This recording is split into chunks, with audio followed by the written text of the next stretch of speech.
6 March দুপুর 2টো থেকে বাংলার রাজপথে নামছেন মাননীয়া জননেত্রী মমতা বন্দ্যোপাধ্যায় এবং সর্বভারতীয় তৃণমূল কংগ্রেসের সাধারণ সম্পাদক শ্রী অভিষেক বন্দ্যোপাধ্যায়। কেন এই কর্মসূচি? কারণ গত কয়েক মাসে বারবার দেখা যাচ্ছে যে দেশের বিভিন্ন বিজেপি শাসিত রাজ্যে বাঙালিদের ওপর ক্রমাগত অত্যাচার বাড়ছে।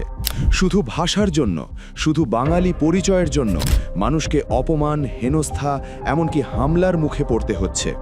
সম্প্রতি আমরা দেখেছি অত্যন্ত মর্মান্তিক ঘটনা।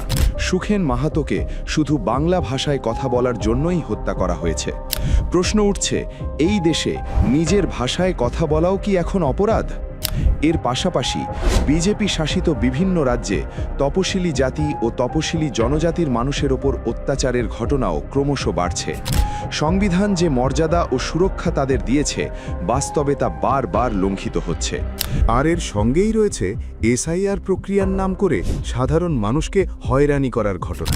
ভোটার তালিকা সংশোধনের নামে লক্ষ লক্ষ মানুষের নাম নিয়ে বিভ্রান্তি তৈরি করা হয়েছে। বহু সাধারণ মানুষ মানসিক চাপে পড়েছেন। এমনকি এই প্রক্রিয়ার সঙ্গে যুক্ত কিছু বিএলওর মৃত্যুর ঘটনাও সামনে এসেছে। প্রশ্ন উঠছে, একটি গণতান্ত্রিক প্রক্রিয়া কি মানুষের জীবন পর্যন্ত কেড়ে নেবে?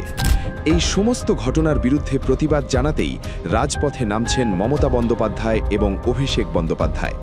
এই ধর্না শুধু একটি রাজনৈতিক কর্মসূচি নয়, এটি বাংলার মানুষের সম্মান, ভাষা এবং সাংবিধানিক অধিকারের পক্ষে দাঁড়ানোর লড়াই।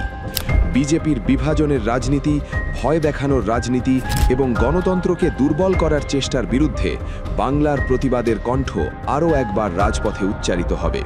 কারণ বাংলার মানুষের বার্তা স্পষ্ট: ভাষার ওপর আক্রমণ মেনে নেওয়া হবে না, অধিকারের ওপর আঘাত মেনে নেওয়া হবে না, আর অন্যায়ের বিরুদ্ধে বাংলার প্রতিবাদ থামবে না।